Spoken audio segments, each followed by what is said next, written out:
Olá a todos, bom dia, mais uma terça-feira de lives, hoje mais uma programação intensa, são três lives muito interessantes, muito incríveis. A gente começa com a Renata Gil, presidente da AMB, sobre o impacto da pandemia nas atividades dos magistrados. Depois a nossa convidada é a Fernanda Montenegro, que é a diretora de tecnologia do TRF5, falando sobre a importância do alinhamento estratégico entre a TI, a área de tecnologia, e a alta administração, e a estratégia do negócio. E para finalizar nossa manhã, a Carol Booker, para falar sobre criatividade, inovação, design, que é um tema que interessa a todos que querem participar desse movimento de inovação que está crescendo. A gente acompanha principalmente o ecossistema de justiça. Para quem não me conhece, eu sou Ademir Piccoli, eu criei esse movimento do Judiciário Exponencial. Eu sou um ativista de inovação para o ecossistema de justiça. A gente trabalha com a causa de auxiliar o Poder Judiciário e o ecossistema de justiça nesse processo de transformação digital, nas iniciativas de inovação que vem surgindo, aí, esse movimento tão incrível. Semana passada eu tive a honra de participar do aniversário do IJuspLab, que foi o primeiro laboratório de inovação da justiça brasileira, primeiro laboratório dentro desse ecossistema de justiça, né? E que inspirou tantos outros aí. Então foi uma honra participar daquele momento de comemoração de 3 anos, que parece que foram muito mais, porque já geraram resultados incríveis e vários outros laboratórios se inspiraram naquele modelo de São Paulo. E várias outras instituições criaram a sua iniciativa baseado nesse aprendizado. Então, enquanto a gente aguarda aí a Renata Gil, que já deve estar conosco em instantes, eu queria falar para vocês que acessem o nosso canal no Judiciário Exponencial, no YouTube, porque lá vocês vão encontrar uma série de conteúdos que estão preparados para vocês, uma série de conteúdos que foram gerados a partir de eventos, a partir de encontros, seminários. As nossas lives também você vai encontrar todas elas lá para assistir, caso você não tenha tempo para assistir todas elas, não tenha tempo para acompanhar, elas ficam lá no nosso canal, no YouTube. Também é importante para que vocês possam acompanhar e receber conteúdos, acompanhar o nosso canal no Telegram, que também é um canal onde a gente divulga os nossos artigos, nossos conteúdos, eventos e os vídeos. Deixa eu avisar aqui, vamos ver se a Renata... campanha Sinal Vermelho, eu acho que... Será que ela vai entrar por aqui? Eu vou aceitar. A Renata está entrando, campanha Sinal Vermelho, que é a campanha patrocinada, aí, uma iniciativa da AMB junto com o Conselho Nacional de Justiça. Ela solicitou por aqui, eu aceitei. Se não for a Renata, a gente vai ter que encerrar e esperar ela entrar. Mas eu imagino que seja. Essa iniciativa vem sendo divulgada aí. Olha aí. Bom dia, Renata. Bom dia, Ademir. Ademir, eu vou te pedir para eu entrar e sair porque eu entrei com a minha conta errada. Eu entrei com a campanha e eu tenho que entrar com a minha conta pessoal. Tá bom? Eu achei que era. Eu digo, vou aceitar se for a Renata, senão a gente... Eu estava mexendo aqui na campanha. Todo dia de manhã eu acordo e mexo na campanha. Eu só vou trocar a conta. Tudo bem, tranquila. Tá bom? Obrigada. Fico esperando.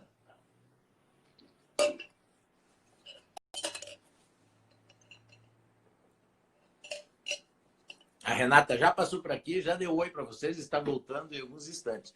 Enquanto isso, eu vou falar para vocês que a gente já tem cerca de 50 vídeos, né, no nosso canal no YouTube.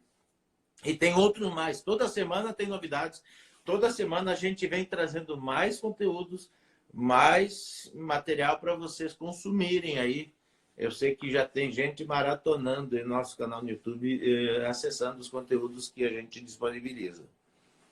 Agora a Renata está entrando aqui para a gente conversar um pouquinho sobre os efeitos da pandemia nas atividades dos magistrados. Oi, Renata. Agora sim.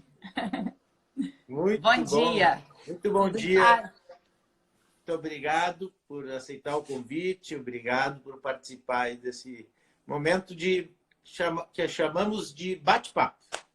Muito bom. Estou muito feliz de estar aqui com você. Eu não pude estar no outro momento. Você fez aquele super seminário, o Expo Jude, que foi um sucesso gigantesco. Nós, juízes, nos balizamos muito pelo que vocês têm apresentado. Muitos juízes participando, eu sei, né, que já são mestres aí em inovação e tecnologia. Então, fica aqui o meu agradecimento pelo trabalho que você está fazendo aí pelo país. Muito obrigado, Renata. A gente tem procurado incentivar através dos exemplos, né? Porque é muito mais fácil do que alguém de fora falar sobre inovação, é alguém de dentro que já fez. Por exemplo, semana passada, eu estava comentando há pouco que eu participei lá com muita alegria do 3º ano do IJuspLab, que inspirou tantos outros, né? O trabalho lá, Dr. Paulo, a Luciana Ortiz, Caio, toda a equipe do IJuspLab, incríveis. Eles nunca negam o convite, eles sempre estão solícitos, atendendo convites para participar, para viajar para todos os cantos do Brasil, sempre disponíveis. A gente já levou várias instituições também, acompanhei várias instituições visitando lá o JuspLab, e eu acompanhei vários que se inspiraram no JuspLab e criaram suas iniciativas. Não é muito legal isso? Muito legal. Justiça, A gente já está num outro momento, né? Vocês começaram bem do zero, né? Numa novidade tremenda. Agora, praticamente, nós estamos com a tecnologia sob nossa cabeça, tendo que criar as soluções. Então, quer dizer, essa turma toda que já vinha estudando contribui muito para esse cenário agora de pandemia e pós-pandêmico, né? Sensacional. E agora esse mundo online tem trazido umas surpresas muito incríveis, né? O Expo Jude presencial, ano passado, Renata, teve a participação de 600 pessoas. O Expo Jude online, semana passada, foram 5.181. Nossa, sensacional. 600 pessoas ao vivo já é sensacional. Já mostra o sucesso do empreendimento. Agora, 5.000 pessoas online conectado, muito bom, muito bom. E a gente teve também na experiência online os estandes das instituições lá, o JuspLab, o Inovatê, a Justiça Federal lá do Marco Bruno, do Rio Grande do Norte, os tribunais, e foi muito legal porque esses estandes possibilitam as trocas. Eu defendo sempre a ideia de que a gente não precisa reinventar a roda. Se alguém já fez, vai lá e copia. Claro. Tu já parte de uma experiência positiva de alguém que já fez. E isso, a gente fica muito feliz com o resultado desses encontros, porque isso potencializa a inovação na justiça. Claro, não, sensacional. E essa história dos estandes, né, é impensável. A gente, se falasse, a gente não acreditava, né? E esse conteúdo, a gente está tendo muito acesso a conteúdo, né? Eu mesmo estou estudando, assim, muito mais agora, porque, primeiro, a gente está em casa, né? Isso já é facilitador, porque a gente não gasta muito tempo indo para o trabalho. Eu, pelo menos, moro numa cidade, eu moro no Rio, é uma cidade muito lotada de carros, trânsito. Né? Então, assim, é 1h30 para ir, outra 1h30 para voltar. Esse tempinho, né, me permite estar estudando mais e, assim, eu termino muito mais tarde. Eu continuo lendo, então tem sido uma experiência, assim, nesse ponto, né?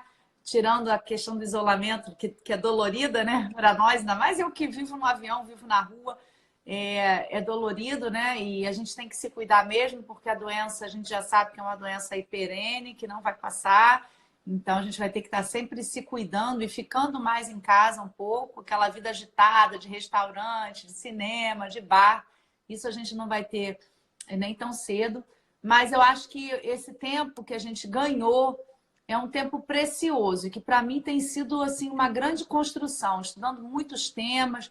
E eu, como presidente da MB, eu tenho uma responsabilidade muito grande de estar coordenando todas essas áreas e todos esses trabalhos em um tempo exíguo, né? Porque 3 anos passam muito rápido, ainda mais com uma pandemia, né, dessas, né? 6 meses do meu mandato já se passaram. Eu Nossa, costumo muito rápido. Eu costumo dizer assim que a minha ampulheta já está de cabeça para baixo, já estou com o tempo contando. Então eu quero empreender muito nesse primeiro ano para a gente poder deixar aí um legado bacana para a magistratura. E a inovação e tecnologia é um dos meus nortes e eu acho que hoje a gente vai falar sobre isso. Eu ontem tive um talk muito legal com a Isabela Ferrari, a juíza Isabela Ferrari, juiz Anderson Paiva, professor Humberto Dalla, só fera do direito, né? O pessoal que já está estudando inteligência artificial há muito tempo, fora, escrevendo, pesquisando, produzindo nos laboratórios. Então, eu disse a eles que eu estou muito assim engajada nessa parte, nesse conteúdo. E a AMB criou um laboratório, né? Não sei se você sabe disso. sei. Eu ia te parabenizar agora, porque eu estou acompanhando. Inclusive, eu sei que está tendo daqui a pouquinho mais uma live com o Samuel, que é o desembargador lá do TJ do Espírito Santo, que é mestre em inteligência artificial, é uma sumidade, uma autoridade no assunto de inteligência artificial, é brilhante mesmo. Ele participou de um dos painéis lá do Artes Jude, com o professor Nívio, que é PhD lá da Universidade de Minas Gerais, e foi muito incrível aquele bate-papo sobre o uso da inteligência artificial como apoio, como ferramenta de apoio na atividade dos magistrados. Exatamente, ele é fera. A gente tem juízes fera, né? A Kelly também, que está com ele. E, assim, o nosso laboratório, eu posso falar? Claro. Do nosso lado? O nosso laboratório, ele está muito bonito. Não só fisicamente, né? Porque o espaço foi pensado, a gente ainda nem está com a obra concluída, mas já está em andamento em mais da metade da obra.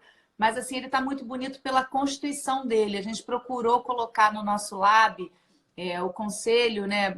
Um conselho consultivo que tenha pessoas de fora, para a gente arejar essas ideias todas, né? A gente não ficar na caixa do judiciário.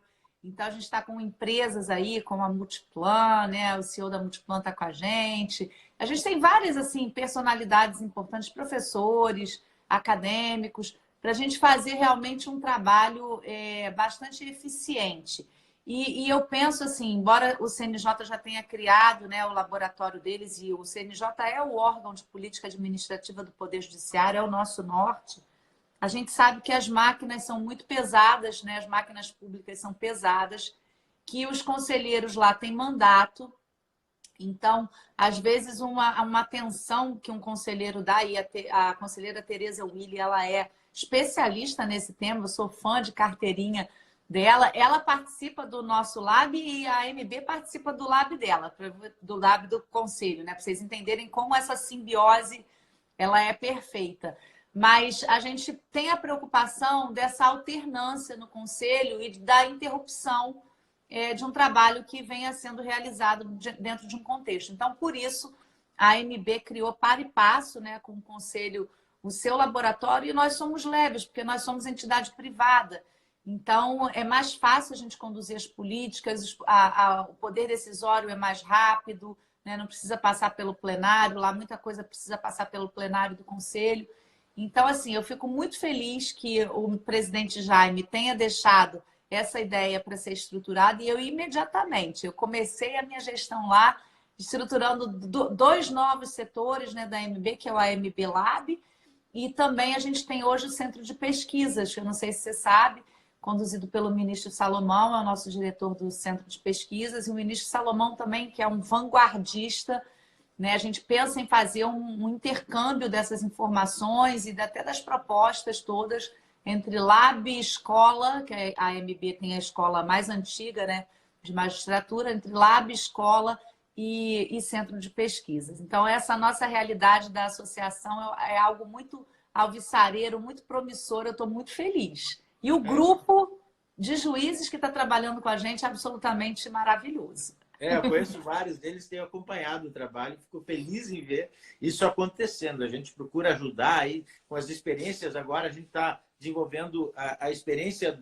do trabalho de oficina online. Então a gente tem realizado várias oficinas. Essa semana mesmo a gente tem uma sobre futurismo, com um futurista pensando no futuro um futurista lá, ele participou, foi palestrante do ExoJude, e essa semana a gente vai fazer uma oficina para prototipar o futuro pensando no judiciário pós-pandemia, pós esse efeito. Como será? Então dá um spoiler para a gente aí, o que vocês estão pensando? Então, na verdade, ele sempre fala que a gente não prevê o futuro, mas a gente prototipa através dos sinais, né? Recebe os sinais e tenta se preparar melhor. Então, a palestra dele vai muito nesse sentido de como que a gente consegue se preparar melhor para o futuro que está cada vez mais presente, principalmente pela aceleração provocada pelas tecnologias disponíveis. Basta ver o que está acontecendo na justiça. A gente tinha, antes da pandemia, uma série de resistência à utilização de determinadas ferramentas. Para intimações, para videoconferência, para interrogatório de preso, uma série de possibilidades que elas existiam, estavam à nossa disposição, mas o pessoal ainda tinha algum medo, mas medo do desconhecido, medo porque não conhecia a tecnologia. E agora todos estão provando, aceitando, e muitos já afirmando que não voltam mais ao cenário anterior. Não voltam precisando. A gente precisa da tecnologia. E assim, são ferramentas simples. Eu acho que a gente é muito ambicioso às vezes, né? A gente acha que a gente vai fazer a substituição total, né? Aí aquela história da inteligência artificial fraca, né?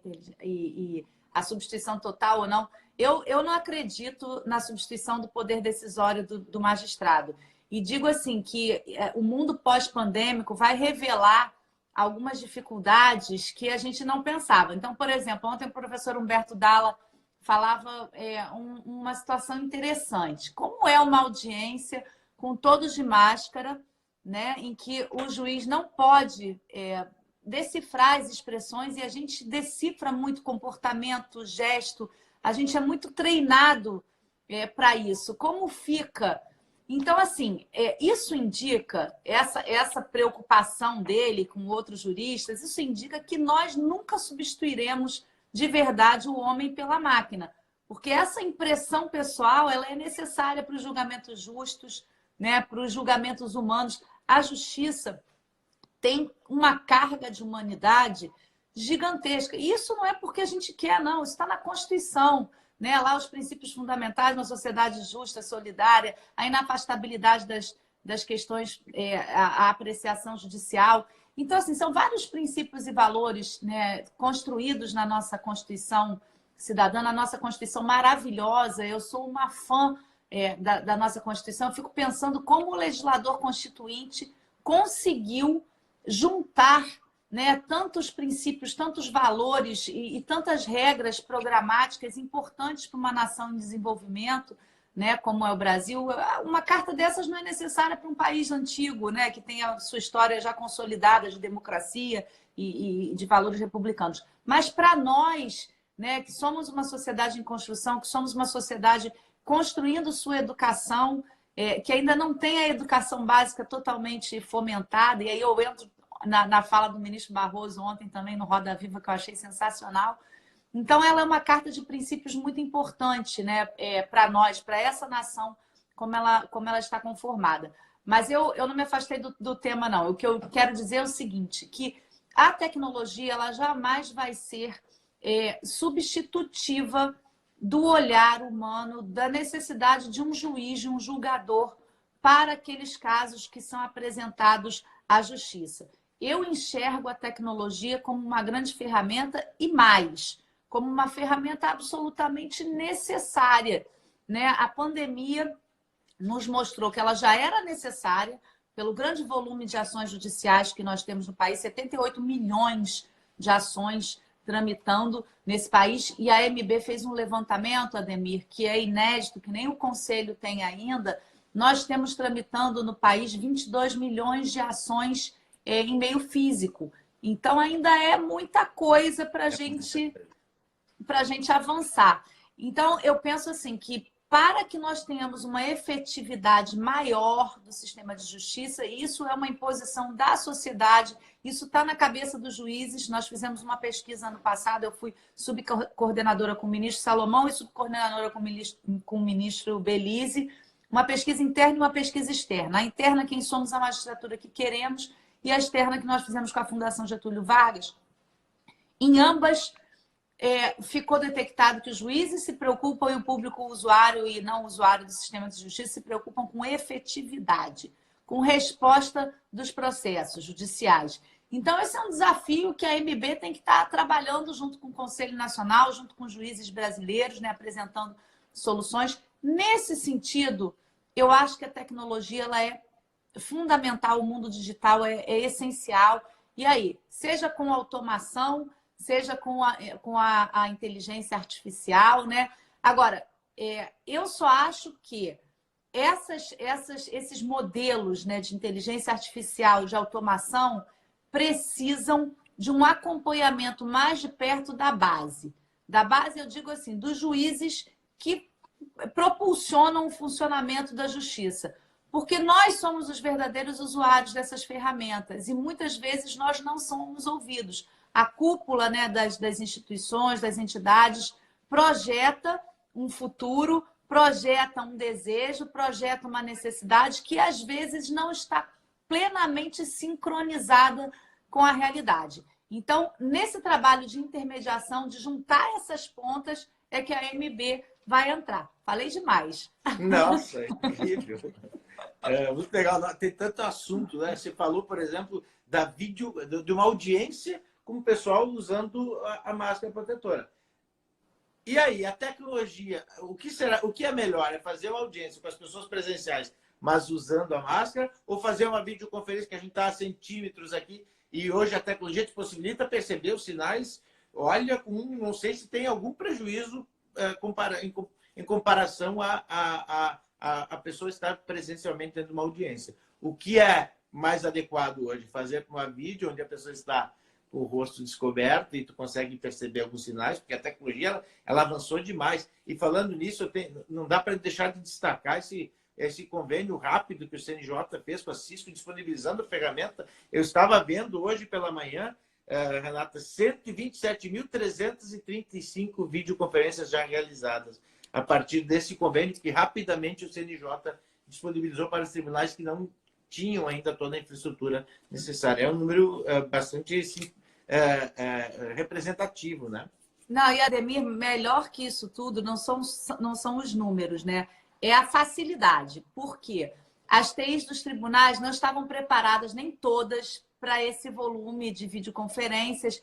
E a gente, quando usa esse sistema Cisco aí, o que eu achei sensacional, e aí eu vou fazer um reconhecimento aí ao juiz Braulio, né, que está nesse setor do conselho e que disponibilizou em primeira mão. Aliás, eu fui uma das pessoas que, no momento da elaboração da resolução, que tratou dos prazos processuais e funcionamento do expediente presencial, a gente suspendeu, né, o expediente presencial até hoje está relativamente suspenso, mas o Braulio, ele foi fundamental na disponibilização e eu pedi que isso constasse da resolução para que os juízes tivessem ciência, para que isso fosse público, né, que existia um sistema do CNJ. É claro que eu não sei, depois os convênios pagos, isso aí vai ser depois, né, engendrado, mas nesse momento em que a gente estava no sufoco e a gente precisava de um suporte, ele colocou isso à disposição de todos os juízes brasileiros e sem necessidade de passar pela TI dos tribunais. Então, isso direto, que eu achei sensacional. É direto. O juiz, né, do seu computador, da sua casa, acessa o sistema e faz sua audiência. Não precisa, né, contactar a TI para ver se está funcionando. E a gente sabe quais os problemas que a gente tem estruturais nos tribunais para o funcionamento, ainda mais numa época dessas de grande volume. Então, assim, eu achei sensacional. A gente tem algumas dificuldades e é bom ser dito. Por que os juízes todos não estão fazendo? Porque a gente tem dificuldades de primeira intimação de testemunhas, né? Muitas pessoas não têm acesso, moram em comunidades, os oficiais de justiça não conseguem chegar, estão em absoluto isolamento social. Mas a gente tem dificuldades também de logística. Então, por exemplo, no Rio de Janeiro, as audiências criminais, foi montada toda uma logística especial para que os presos não tivessem contato, né, com o carcereiro no momento do seu depoimento, para não haver nenhum constrangimento para o depoimento ser livre como tem que ser. Então, foi preparada uma sala nos setores administrativos dos presídios, separada, as salas de incomunicabilidade, né, em que ele consegue falar com o seu defensor, a sala virtual. Isso tudo teve que ser testado para ver se não tinha vazamento. Então, são várias nuances. E o agendamento, né? Porque, por exemplo, o CEAP, como você tem agora agendamentos seguidos e as salas precisam ser higienizadas, não dá mais para fazer audiência como a gente fazia de 15 em 15 minutos. Então, tem que ter um espaço de tempo para a sala do preso ser higienizada, para a sala, né, em que as pessoas são alocadas aguardando ser higienizada, para o preso entrar, sair.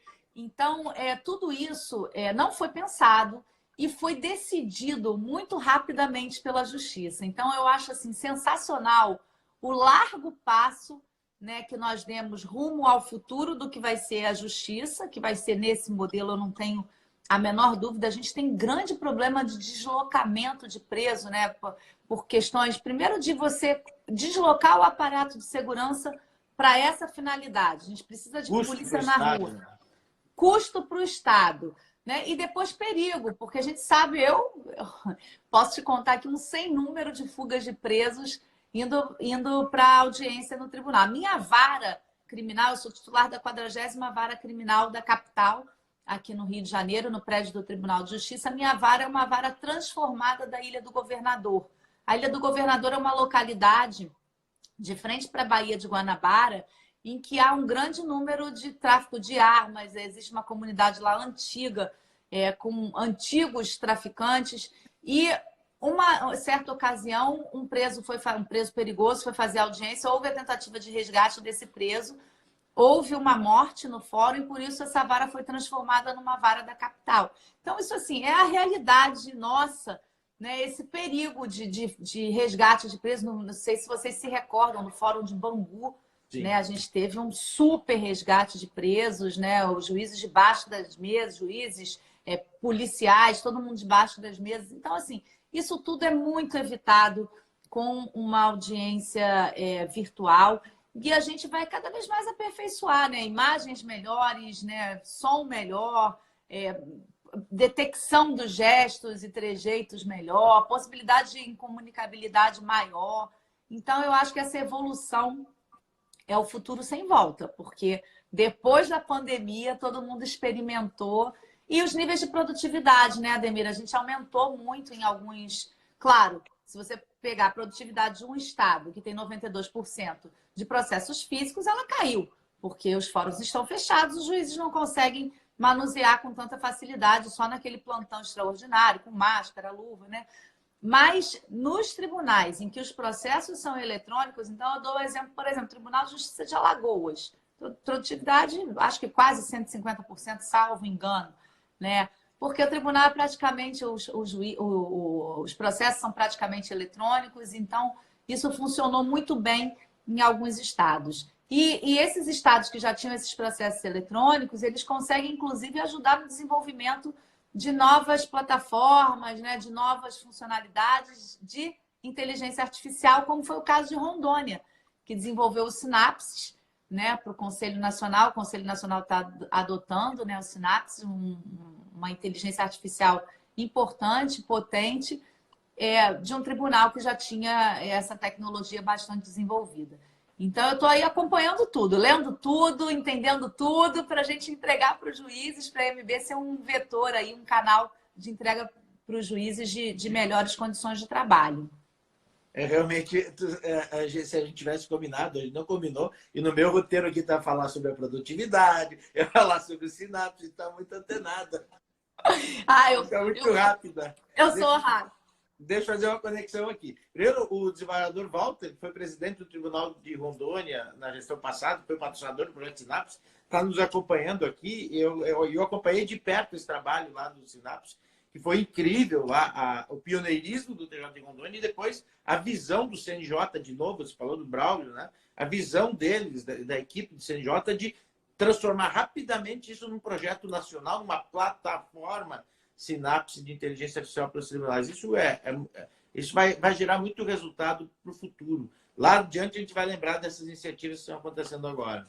Não, e Ademir, isso gera também assim uma competitividade muito saudável, né? Se o Tribunal de Rondônia conseguiu desenvolver esse projeto, por que não o Tribunal de São Paulo desenvolver outro? E aí a gente fazia essa troca, porque isso que era necessário. É muito difícil, num país de dimensões continentais como o Brasil, você produzir um sistema que seja funcional para todo o país. Então, o que eu imagino a partir de agora são vários tribunais desenvolvendo funcionalidades, né, e sistemas de acordo com a sua realidade, que às vezes tem compatibilidade com o tribunal do lado, da mesma região, tem compatibilidade, ou pode ter compatibilidade com todo o país. Então, entregar nas mãos do CNJ essa difícil tarefa de pensar em tudo sozinho é muito complicado É num muito país difícil.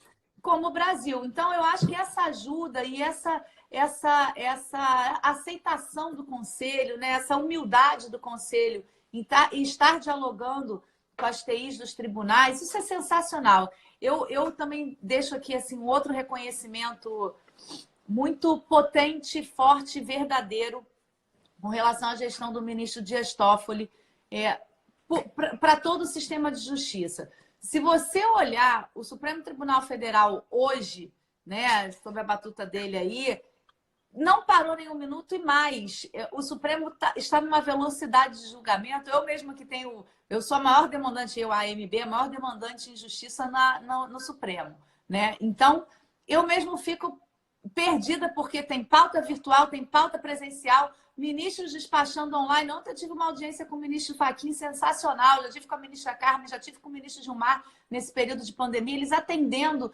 direto, né, partes e advogados, né? Eu fui acompanhada da advogada da MB, mas atendendo a gente online. Então, assim, o que o ministro Dias Toffoli deixou de legado para a justiça, com essa visão dele vanguardista, de futuro, de que a gente precisa evoluir, precisa diminuir o volume de processos, precisa baixar estoque, baixar acervo. E foi assim algo sensacional. São vários setores do conselho, vários conselheiros com suas pastas, e assim, eu tenho um carinho especialíssimo por essa composição do conselho, talvez porque tenha sido a que eu mais tenha trabalhado diretamente, mas assim, eu vejo um comprometimento dos conselheiros com as suas pastas, assim, sensacional. Então, fica aqui também o meu agradecimento a essa visão, né? O ministro entregou nas mãos aí do Braulio essa possibilidade de realizar, né, essa parte de inteligência artificial. Eu recomendo que todos leiam, eu fiz esse dever de casa, leiam o manual de inteligência artificial que o Conselho editou, sensacional, né? Muito simples, de muito fácil leitura e que vai ser, né, a realidade nossa dos juízes daqui para frente. Então, se os juízes estiverem conhecendo o que está sendo elaborado, eles vão poder contribuir de uma forma mais efetiva e eficiente. E essa rede de colaboração que se firmou em torno do processo judicial eletrônico, e daqui a pouquinho mais, às vezes a gente vai conversar com a Fernanda lá do TRF5, um dos temas é os 10 anos do PJE.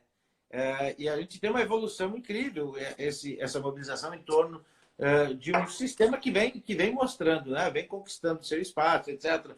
A gente sabe que tem que conviver ainda por muitos anos, a gente vai conviver com várias ferramentas de processo judicial eletrônico, mas principalmente os tribunais que não têm uma infraestrutura tecnológica adequada, etc., receber um sistema do CNJ e agora com essas evoluções em torno do Sinapse e da família Sinapse, né? Porque a gente já tem a Elias, que é a ferramenta criada pelo TJ de Pernambuco para execuções fiscais, tem o PIA do TJ do Paraná, tem o POTI, Jerimum, claro, do TJ do Rio Grande do Norte. A gente tem várias ferramentas criadas pelos tribunais de justiça e que vão, de alguma forma, sendo integrados ao PJE, de alguma forma sendo convivendo, né, com vários sistemas, mas a inteligência artificial ela independe da solução de processo judicial eletrônico. Eu acho que isso é um grande avanço, né, poder conviver com essas tecnologias. E eu vi que você postou sobre aquele artigo publicado pelo Ronaldo Lemos na Folha, citando estudos sobre o judiciário brasileiro como uma referência, né, em experiências, inteligência artificial. Isso é muito incrível, né? Não, é muito incrível e não sai da minha boca, né? Porque eu tenho dito, e tenho dito com convicção, e falo junto com o ministro Toffoli, olha a minha pretensão, né? Eu tenho dito que o nosso judiciário é o melhor judiciário do mundo. Eu falo isso porque pesquisei, porque visitei, porque estou sempre me comunicando com outras cortes. Eu, no outro dia mesmo, estava falando que eu participei de uma audiência virtual, né, com juízes do norte da Califórnia e com professores da Universidade de Berkeley. E eles diziam, no início da pandemia, assim, nas primeiras semanas, eles diziam que eles não tinham começado a atender advogados, a fazer audiências virtuais. Eles que têm toda a tecnologia há anos, né, para isso tudo, não se mobilizaram rápido para o atendimento ao público. E eu quero fazer um registro aqui também. A justiça, ela andou mais rápido do que a advocacia, do que as defensorias, do que as procuradorias. Os tribunais andaram mais rápido. Não é uma competição, mas é só uma detecção de como nós fomos vanguardistas nesse projeto. A gente se reinventou muito rapidamente e olha que as máquinas são pesadas. Então, isso é de se elogiar. Isso é porque a nossa justiça é muito boa mesmo. Então, o que eu quero dizer é que nós somos, sim, a melhor justiça do mundo. Nós atendemos a uma demanda absolutamente gigantesca. Cada juiz julga por dia, pelo volume de processos e o número, né, de magistrados, 8 processos por dia. Isso é muita coisa, né? Um magistrado apreciar a vida de 8 pessoas, 8 situações, sejam elas complexas ou mais leves, né? Às vezes as complexas demandam de nós. Eu tenho sentença minha criminal, eu tenho 70 réus. Eu sou obrigada a individualizar a conduta de cada um, né? Não posso errar no cálculo da pena, tem que dizer o que ele estava fazendo naquela organização criminosa e por que eu dei aquela pena específica. Eu não posso copiar e colar, ó. Pena para esse. Cada caso, cada sujeito tem um perfil, né? E esse perfil pessoal tem que ser analisado, um perfil de reincidência ou não. Então, isso é uma construção individual. Imagine, num processo desse, você leva um mês para montar essa sentença toda, porque eu tenho que estar fazendo audiência, atendendo as partes, né? Tudo ao mesmo tempo agora. Então, na justiça brasileira, a gente tem essa realidade, um amplo acesso, a nossa Constituição dá um amplo acesso, uma saída pequena, né? E esse é o nosso desafio também, como abrir essa saída, como sair desse túnel estreito e entregar mais rápido para a sociedade a prestação jurisdicional. Mas eu acho que com todas essas nuances, né, da justiça brasileira, toda essa diversidade, nós temos nos saído muito bem, nós temos nos saído melhor do que o mundo inteiro. Então, isso também é uma coisa, a gente tem um complexo de inferioridade, né? O brasileiro, que nós somos piores, nós estamos muito bem. E esse artigo me chamou muita atenção, porque primeiro ele fala do PJE. O PJE é um sistema, né? Para quem não sabe, é um sistema para os tribunais processarem os seus feitos, os seus processos, e ele foi muito rejeitado no início, porque ele não tinha todas as funcionalidades, né? Claro, ele foi pensado num modelo de justiça e foi aplicado para a justiça gigantesca desse Brasil, mas essas customizações que foram feitas, né, ao longo do tempo, o Conselho tem ajudado muito nisso, transformou ele num super processo eletrônico. E é interessante que o artigo diz, ele não só elogia a justiça, ele diz que o funcionalismo público deveria adotar o mesmo padrão que a justiça para transformar, né, as máquinas públicas em máquinas mais eficientes e que tenham uma maior acessibilidade ao cidadão, ao usuário. Então, eu adorei o artigo porque não é a Renata Gil, porque dizem, né, a MB é corporativista. A MB não é corporativista, a MB ela é institucional. Né? Nós temos a obrigação, pelo nosso Estatuto, de defesa do Poder Judiciário, da independência, né? Mas também da construção de um Poder Judiciário forte dentro desse Estado democrático de direito. Então, quando vem alguém de fora, olha a eficiência do nosso sistema processual e diz que ele poderia ser adotado na máquina pública como um todo, eu achei isso sensacional e por isso que eu reproduzi. Muito legal. Realmente, eu sou um defensor das coisas boas da justiça brasileira, porque tem muita gente que só replica as coisas negativas. E a gente tem como premissa isso, né? Zoom no lado bom da justiça. É mostrar essas iniciativas de inovação, de tecnologia. A gente percorre o Brasil. Antes da pandemia, eu fazia uma média de 2 estados por semana, Renato. Agora é videoconferência atrás de videoconferência. Mas a gente tem conversado diariamente com vários tribunais e o engajamento continua bastante incrível na adoção dessas tecnologias. E eu acho que foi percebido, né? Você falou aí, a gente tem 78 milhões de processos em estoque. E cada juiz falou também que julga 8 processos na média por dia. A gente nunca vai nesse modelo artesanal, porque o processo ele entra no judiciário em escala industrial e sai em escala e sai de modo artesanal. A gente nunca vai baixar 78 milhões de processos pelo estoque julgando de forma artesanal. Eu acho que a tecnologia ela está aí para isso, né? Com apenas 18 mil juízes, né? Isso é interessante. Pensam que a gente tem muitos juízes no Estado brasileiro, nós temos só 18 mil juízes divididos em competências, né? Então, não são todos que estão julgando os 80% dos processos que tramitam na Justiça Estadual. Ainda tem essa disparidade, né? E aí, assim, não estou dizendo que tem que separar por volume, não, porque a especialidade das causas, ela requer um tratamento, né, diferenciado, um olhar diferenciado. Então, por exemplo, a Justiça Trabalhista, até pouco tempo atrás, estavam aí discutindo, os parlamentares discutindo a necessidade da Justiça Trabalhista. Acho que agora não tem nenhuma dúvida, né? A gente não precisa defender a Justiça do Trabalho. A Justiça do Trabalho que foi importante para o momento econômico que o Brasil viveu antes da pandemia, né? Agora a gente tem uma situação diferente, mas é uma justiça que, nesse momento da pandemia, tem sido fundamental. A Justiça do Trabalho entregou 250 milhões de reais no combate à pandemia.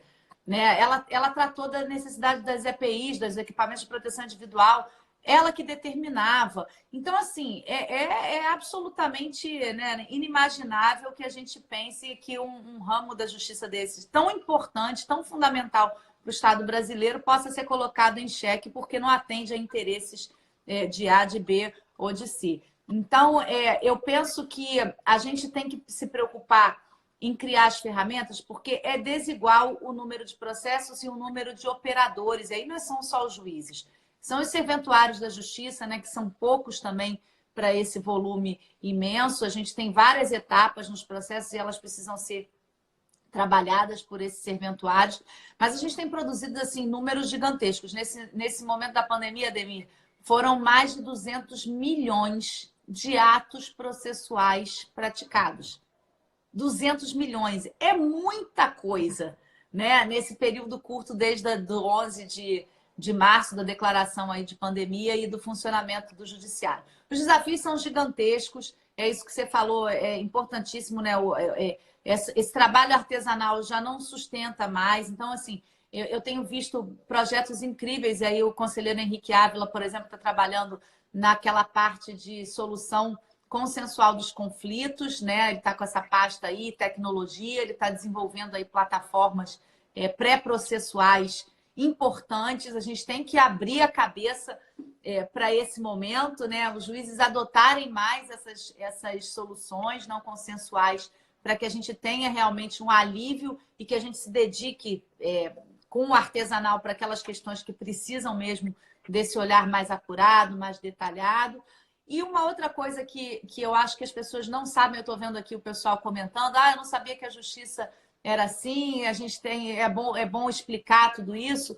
Nós já temos, Ademir, robôs trabalhando para os escritórios de advocacia, né? Sim. E a gente não detectava isso.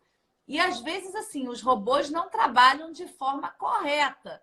Né? A gente tem aí um volume de ações judiciais que são propostas sem as devidas procurações das partes, sem a ciência. No Rio de Janeiro existe um grupo antifraude em matéria civil, porque a gente percebe que às vezes entram 1.000, 2.000 ações com um determinado tema contra um determinado banco, contra uma determinada empresa, e quando a gente vai olhar, né, os processos individualmente, a gente vê que há deficiência no instrumento de representação, tem coisa errada, às vezes a parte chega em audiência e diz, olha, eu nunca assinei nenhuma procuração para esse advogado. Então, assim, é importante que se diga que nós estamos sendo invadidos, eu posso usar essa palavra, invadidos por robôs, sem que nós estejamos preparados, tanto com os sistemas antifraude, mas também, claro que muitas dessas demandas são repetidas e são corretas, né? Sem nos prepararmos para receber essas demandas repetidas. Então, eu acho que esses sistemas todos que você mencionou aí, de inteligência artificial, que estão todos catalogados lá no nosso Conselho Nacional de Justiça, são importantíssimos para dar eficiência e celeridade, porque são causas de menor relevância em geral, quando elas podem ser repetidas assim, são de menor relevância. Elas têm o mesmo perfil de compreensão, de jurisprudência, né, de entendimento, de resposta, e isso pode acelerar, sim, o andamento dos processos e fazer com que os juízes se dediquem mais às causas que são mais gerais, que são mais difusas, que são coletivas e que importam tanto à sociedade num determinado momento. Muito legal. Você falou da iniciativa do conselheiro Henrique Ávila, ele vai estar conosco num evento daqui a 2 semanas, no encontro de tecnologia da AGU, e falando sobre isso, né? Participando de um debate sobre essas plataformas. Aliás, a gente vê surgindo uma série de startups, tem cerca de 20 startups já que se propõem a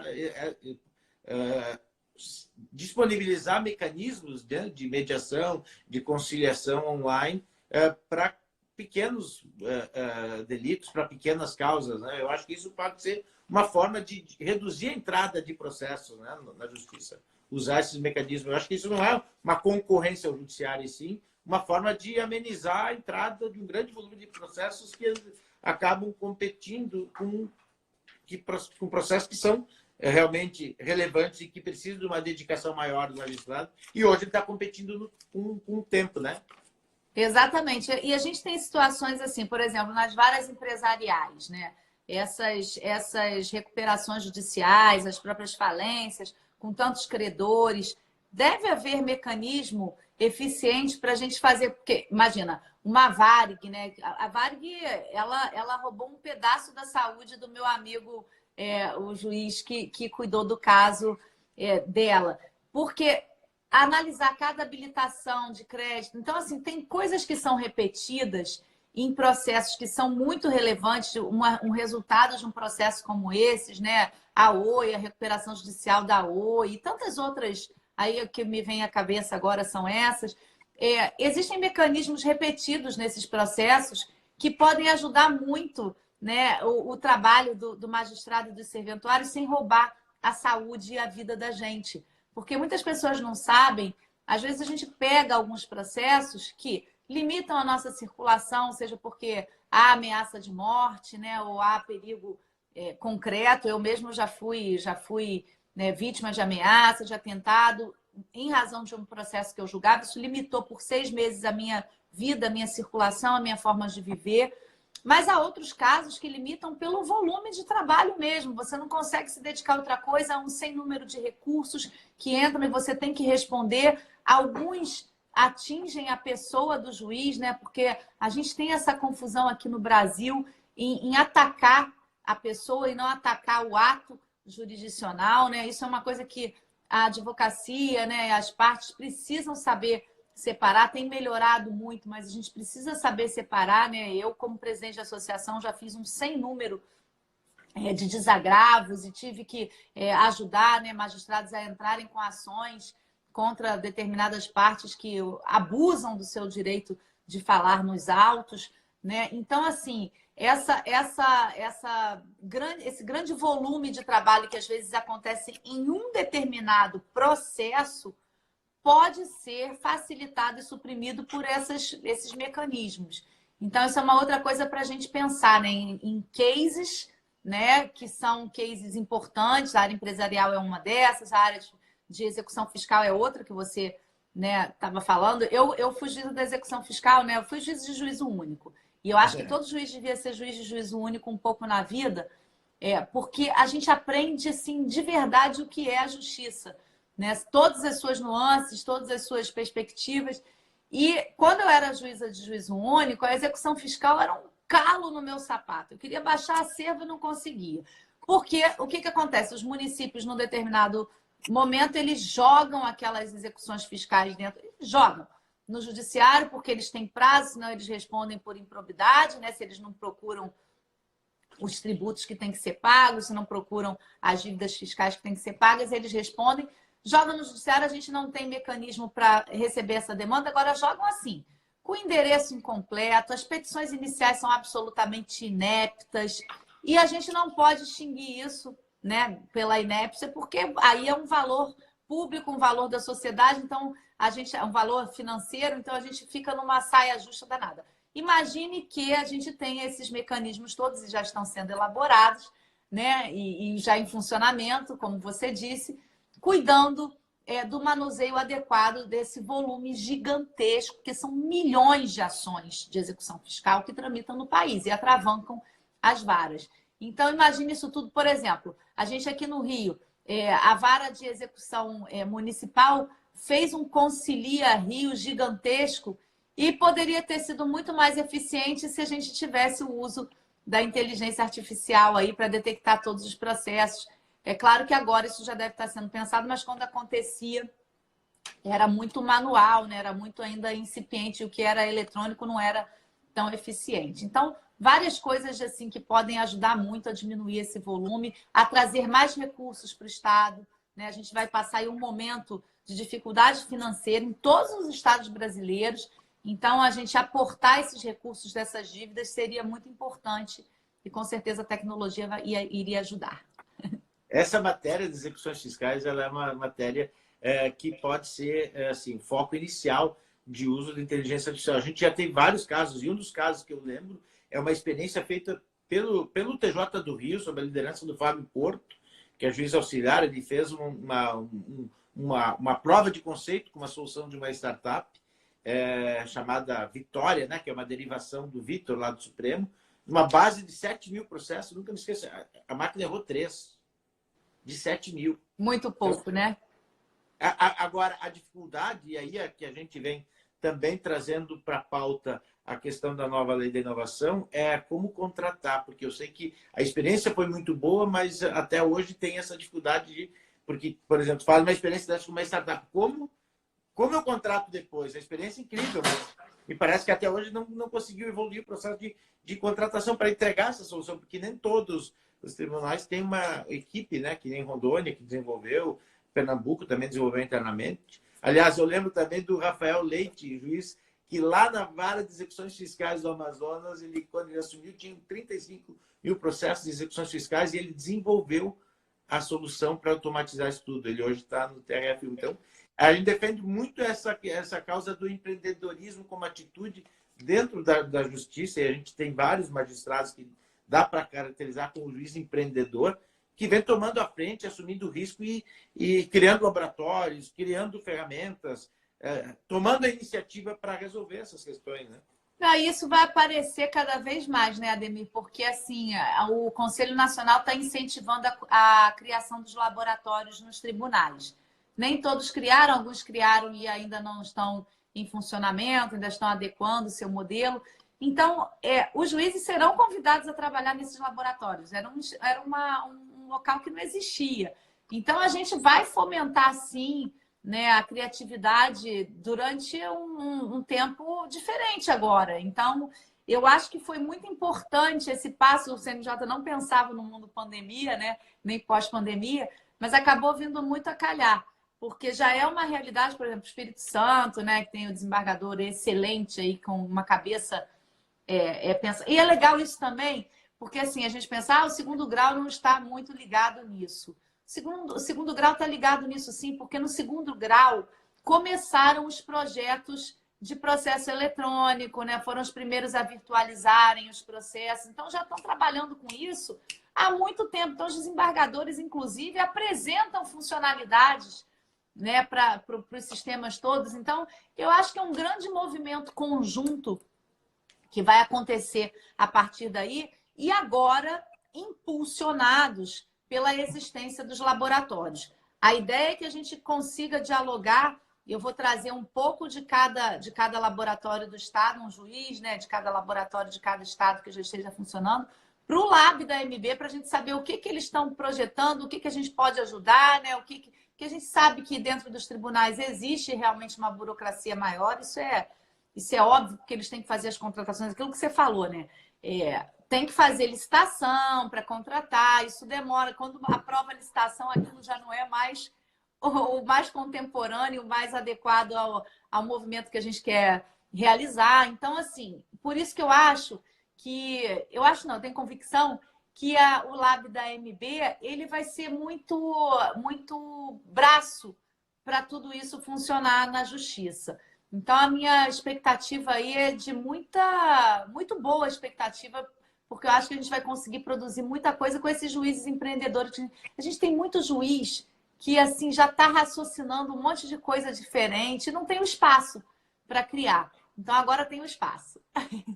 Ah, muito bom. Ô, Renata, o tempo passa muito rápido. Eu falei, eu não cheguei na minha cabeça, não cheguei na metade de tanto assunto que eu queria tratar contigo, mas a gente tem que caminhar para o final para eu poder salvar a live no Instagram, depois disponibilizar no YouTube. Mas eu acho que a gente vai ter que ter outras Só me lives. chamar.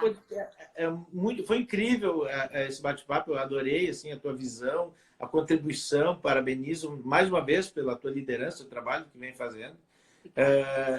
Quando a gente fala assim em juízo empreendedor, é isso, é atitude empreendedora, não tem a ver com empresa, tem a ver com o espírito empreendedor, tem a ver com resolver problemas, não se contentar com não e ir em busca de si. A gente tem vários exemplos. Eu fico arrepiado quando eu lembro de tantas experiências no Brasil todo aí, gente em todos os cantos desse Brasil querendo fazer a diferença. Eu queria me colocar também à disposição, Renata, a gente tem apoiado vários tribunais com oficinas online, com atividades de inovação, queria me colocar à disposição da MB, pode contar com a gente também sobre os relatos daquilo que está acontecendo. A gente está sempre ligado no que está acontecendo nos tribunais. Nas instituições, ministérios públicos também têm adotado iniciativas incríveis de ciência de dados, inovação. Muito legal. Se tu puder, não vou roubar teu tempo, eu queria que tu encaminhasse um fechamento aí, uns 2 minutos para a gente finalizar e poder salvar e a gente depois continuar o debate. Essa live vai ficar no YouTube para quem não conseguiu assistir. Não, antes de eu terminar, eu queria falar só uma coisa que você tocou aí. Eu tenho muito carinho por todas as instituições do sistema de justiça. Eu me dou muito bem com todos os ramos. O MP do Rio tem um projeto chamado MP Mapas, que vale a pena todo mundo conhecer. Não sei se você conhece, mas eu... Conhece? Semana passada, o Gussen foi convidado da live. Eu sou fã do Gussen. O Gussen, ele realmente projetou uma coisa gigantesca. Eu não imaginava tamanhas funcionalidades. Ele hoje consegue mapear tudo o que acontece no estado do Rio de Janeiro em termos de máquina pública para poder propor os inquéritos civis, as ações civis. Então, assim, uma funcionalidade que não serve só para o Ministério Público, né? Serve para todos os setores.